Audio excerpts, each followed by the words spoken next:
Assalamualaikum warahmatullahi wabarakatuh, mahasiswa PGMI IAIN Kudus. Bertemu lagi dengan saya Ibu Irma dalam mata kuliah penelitian tindakan kelas. Hari ini kita akan membahas mengenai bab 5, yakni kesimpulan dan saran. Setelah ini kita akan membahas tentang artikel ilmiah atau mengubah dari laporan PTK menjadi artikel ilmiah.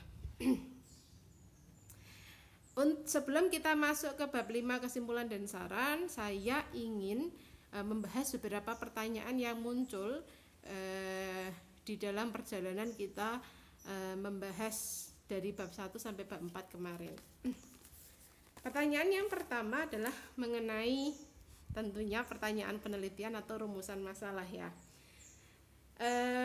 Kebanyakan dari kalian itu masih menggunakan kata apa. Saya ingatkan sekali lagi, untuk pertanyaan penelitian itu sebaiknya tidak menggunakan kata apa, siapa, kapan. Kenapa?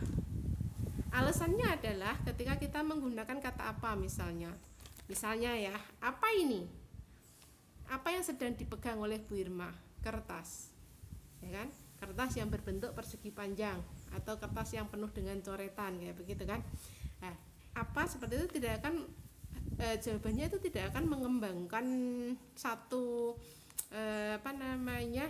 kalimat yang terstruktur dengan baik, karena seringnya itu digunakan pada uraian singkat kayak begitu. Sedangkan di PTK ini, pertanyaan penelitian atau rumusan masalah itu kan diharapkan dapat membentuk satu susunan kalimat yang panjang kayak begitu kan, yang berupa deskripsi dari penelitian yang Anda lakukan. Jika apa, jawabannya ya pendek saja, ya begitu. Kemudian kata yang lain yang tidak boleh digunakan itu adalah siapa. Kalau siapa kan jawabannya siapa ini, Bu Irma, berarti kan jawabannya itu tidak bisa berkembang, terlalu singkat kayak begitu. Begitu juga dengan kapan. Kemudian sebaiknya gimana Bu untuk pertanyaan penelitian atau rumusan masalah? Kita gunakan kata bagaimana atau mengapa.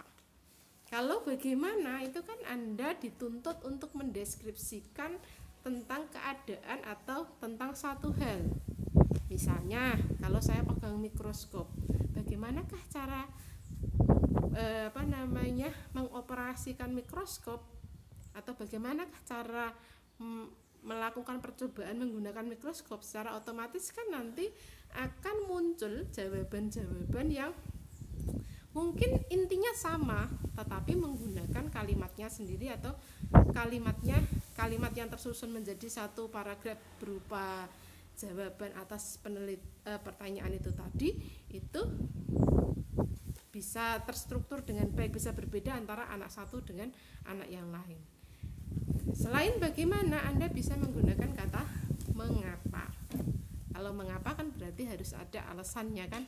Ya, alasan antara satu orang dengan orang yang lain tentunya berbeda. Dengan pertanyaan yang sama, dengan rumusan masalah yang sama, bisa memunculkan jawaban yang mungkin intinya sama, akan tetapi memiliki pola struktur yang berbeda antara satu dengan yang lain. Kemudian pertanyaan yang kedua terkait dengan bab 4 yang kemarin adalah mengenai hasil penelitian dan pembahasan. Masih ada beberapa yang bingung mengenai hasil penelitian itu yang bagaimana sih. Kemudian kalau pembahasan saya kira sudah cukup jelas, karena ketika pembahasan berarti Anda harus membahas dari data yang didapatkan dari hasil penelitian, itu dibahas berdasarkan metode yang sudah Anda pilih.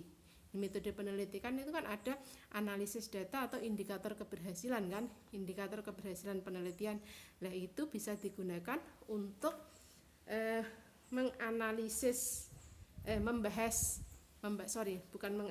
untuk membahas hasil penelitian yang sudah dilaksanakan, yang sudah disampaikan.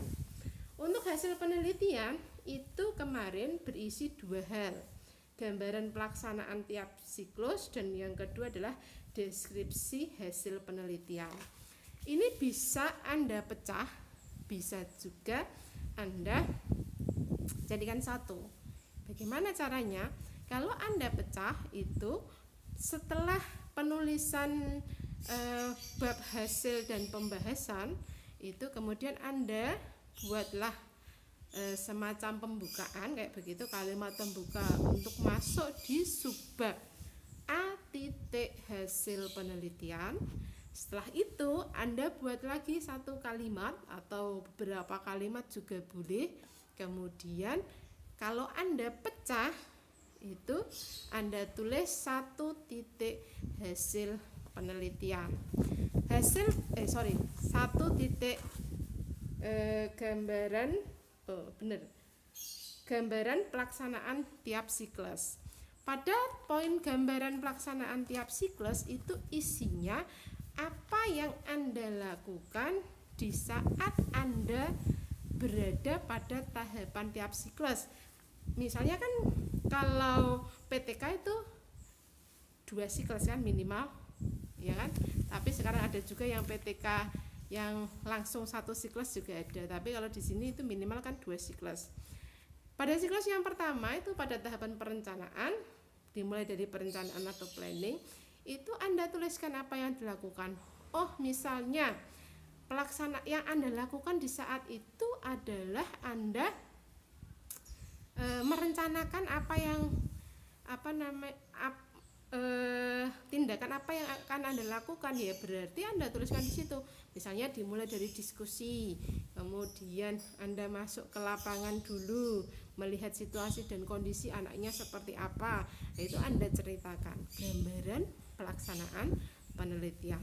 Nah, pada saat Anda masuk ke lapangan, pada saat Anda berdiskusi kan pasti ada hasilnya kan. Nah, hasilnya itu nanti dibahas di 2 titik deskripsi hasil penelitian. Berarti deskripsi hasil penelitiannya itu dibedakan. Yang untuk gambaran pelaksanaannya itu hanya sebatas apa yang Anda lakukan saja. Untuk deskripsi hasilnya, hasil yang sudah Anda dapatkan itu Anda bahas secara tersendiri. Atau ketika Anda tidak membaginya menjadi 2, itu juga bisa. Anda langsung tahapan penelitian, pada hasil penelitiannya itu pelaksanaannya itu disampaikan, kemudian bagian bawahnya langsung hasil. Itu terserah Anda. Kemudian ada juga yang menanyakan mengenai instrumen wawancara. Kenapa tidak saya sampaikan? Sebagian besar yang digunakan dalam PTK itu karena PTK adalah untuk meningkatkan kualitas pembelajaran. Itu salah satu indikator yang paling kuat kualitas pembelajaran yang baik itu pengetahuan dari guru terserap masuk ke dalam siswa. Jadi untuk PTK itu biasanya tidak bisa ninggal atau tidak bisa meninggalkan kognitifnya atau hasil belajar siswanya. Jadi kita ngeceknya wawancara ini hanya sebagai pendamping, begitupun observasi kayak begitu. Karena apa? Kualitas pembelajaran itu indikator terkuatnya adalah hasil belajar yang meningkat, seperti itu. Nah, oke. Kalau misalnya Anda pengen tahu untuk instrumen wawancara, itu akan dibahas pada bagian metodologi penelitian ya.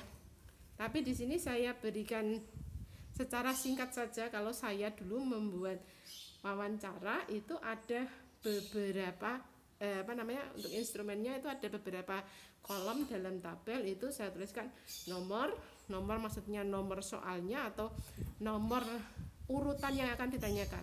Yang namanya wawancara itu kan harus runtut. Apa yang ditanyakan itu kan runtut kan, nggak mungkin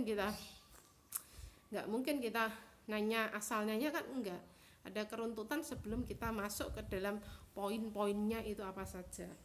Kemudian ada indikator itu pertanyaan utama yang hendak Anda tanyakan atau hendak Anda teliti. Indikatornya itu apa? Atau variabelnya itu apa? Misalnya kalau variabelnya tentang motivasi siswa. Motivasi siswa, cara untuk menanyakan atau cara untuk menyelidiki bagaimana siswa itu termotivasi atau tidak kan dengan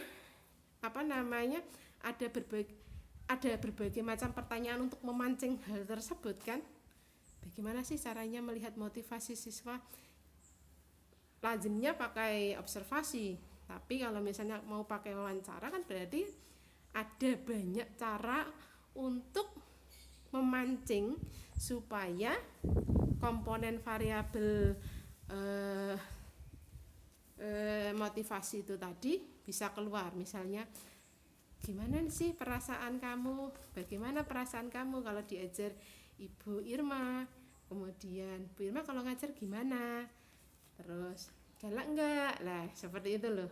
Gimana caranya untuk masuk ke poin indikatornya ini, itu ada butir pertanyaan yang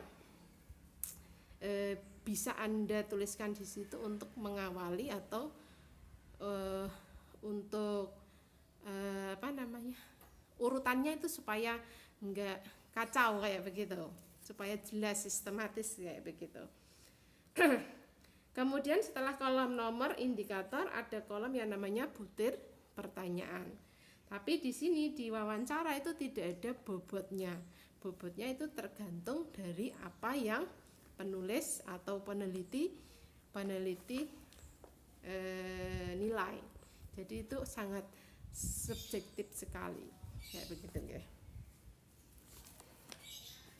Oke, saya harapkan apa yang saya sampaikan sedikit ini menjawab beberapa pertanyaan yang muncul dari Anda semua. Mari kita lanjutkan pada bab 5, yakni kesimpulan dan saran. Pada bab 5, kesimpulan itu biasanya disajikan dalam bentuk narasi yang pendek. Nah, biasanya kan bab 5 kesimpulan dan saran, kemudian A titik kesimpulan, kayak begitu kan. Nah, berdasarkan hasil analisis dan pembahasan yang sudah kita lakukan, dapat disimpulkan bahwa atau dapat ditarik kesimpulan yakni titik 2, 1 titik. Nah, narasinya pendek. Inti kesimpulan ini harus menjawab rumusan masalah atau tujuan penelitian. Kemarin kita sudah ada di bab 1 itu inti dari kenapa kok bisa muncul pembahasan yang panjang dan lebar dalam bentuk laporan PTK ini, itu ada untuk menjawab rumusan masalah. Rumusan masalah itu bisa memunculkan tujuan penelitian. Dari rumusan masalah ditariklah kesimpulan. Kemudian yang ketiga, kesimpulan itu juga bisa dibuat berdasarkan pada analisis data dan pembahasan. Pada rumusan masalah itu kan nanti memunculkan variabel-variabel yang Anda teliti kan. Nah, di sini variabel-variabelnya dibahas pada analisis data dan pembahasan, maka kesimpulan juga bisa didasarkan dari analisis data dan pembahasan. Kemudian yang keempat, bahasa kesimpulan haraplah singkat, padat dan jelas, karena kembali kepada poin yang pertama, disajikan dalam bentuk narasi pendek. Kemudian poin yang kelima biasanya dibuat dalam bentuk poin kesimpulan perumusan masalah. Nah, tadi saya bilang 1 titik, 2 titik, 3 titik, tergantung banyaknya rumusan masalah, bisa ditambahi hasil kesimpulan yang dibuat berdasarkan hasil analisis data dan pembahasan. Contohnya, nah, kemarin saya punya judul pada bab 1 itu saya punya judul ini, kemudian rumusan masalahnya adalah ini. Yang pertama, bagaimanakah penerapan model pembelajaran discovery learning pada mata pelajaran IPA materi suhu dan perubahannya di kelas 5 SD Melati Kota Kudus. Berarti kesimpulannya adalah didasarkan pada poin yang pertama, model pembelajaran discovery learning cocok untuk diterapkan pada mata pelajaran IPA materi suhu dan perubahannya di kelas 5 SD. Ya begitu. Kemudian kesimpulan yang kedua, bagaimanakah respon peserta didik terhadap penerapan model pembelajaran discovery learning pada mata pelajaran IPA, materi suhu dan perubahannya? Nah, kesimpulan yang saya tarik, kalau yang pertama itu kan cocok, bisa cocok atau tidak cocok kan. Kesimpulan yang kedua itu siswa bisa merespon secara positif atau secara negatif. Berarti di sini siswa merespon secara positif penerapan model pembelajaran discovery learning pada mata pelajaran IPA, materi suhu dan perubahannya. Kemudian yang ketiga, apakah penerapan model pembelajaran discovery learning pada mata pelajaran IPA dapat meningkatkan keterampilan berpikir kritis siswa dalam mata pelajaran banyak sekali ya mata pelajarannya IPA. Nah, ini yang nomor 3 itu, ini kok apakah boleh Bu, tapi apakahnya itu masih mengandung masih bisa memiliki beberapa alternatif jawaban kayak begitu kan. Dapat meningkatkannya ini kan untuk kesimpulannya kan model pembelajaran discovery learning dapat meningkatkan keterampilan berpikir kritis siswa kelas 5 SDN Melati Kota Kudus kan. Itu kan berarti ada proses sampai ditarik ke kesimpulan dapat meningkatkan, itu sebabnya apa saja atau data pendukungnya itu apa saja. Jadi di sini poin yang ketiga itu boleh dipakai, apakah itu boleh dipakai asalkan dari satu kata pertanyaan tersebut atau kata penyusun kalimat tanya tersebut itu bisa memunculkan berbagai macam alternatif jawaban sehingga Anda bisa membahasnya per alternatif. Saya harapkan paham, tapi kalau Anda muncul pertanyaan, Anda boleh menanyakannya pada WA group ya. Pada poin saran. Poin saran itu yang pertama didasarkan dari kesimpulan dan hasil pembahasan. Yang kedua, arah saran jelas kepada siapa. Yang ketiga, saran adalah berupa langkah praktis atau konkret oleh pihak yang dituju. Saran berupa langkah praktis atau konkret oleh pihak pemberi saran kepada pihak yang diberi saran atau pihak yang dituju. Misalnya gini, kalau kepada sekolah berarti sekolah diharapkan begini, atau misalnya kalau pada guru dihadapkan dapat menggunakan model discovery learning dalam proses kegiatan belajar mengajar, seperti itu. Kemudian kalau misalnya kepada masyarakat, kepada peneliti selanjutnya di sini peneliti dapat menggunakan model discovery learning dalam berbagai disiplin ilmu yang berbeda. Atau untuk peneliti selanjutnya, hasil penelitian ini dapat digunakan sebagai acuan untuk penelitian dalam disiplin ilmu yang berbeda, itu juga bisa. Kemudian bisa juga kadang untuk siswa, saran untuk siswa juga saran untuk stakeholder atau pemangku kepentingan. Pemangku kepentingan itu bisa dinas pendidikan, bisa untuk pengawas, kepala sekolah dan sebagainya. Oke, saya kira sudah cukup. Sampai bertemu lagi di hari Jumat untuk seri artikel ilmiah. Saya tutup dulu. Saya minta maaf, semoga apa yang saya sampaikan bermanfaat buat kita semua. Saya tutup dulu. Assalamualaikum warahmatullahi wabarakatuh.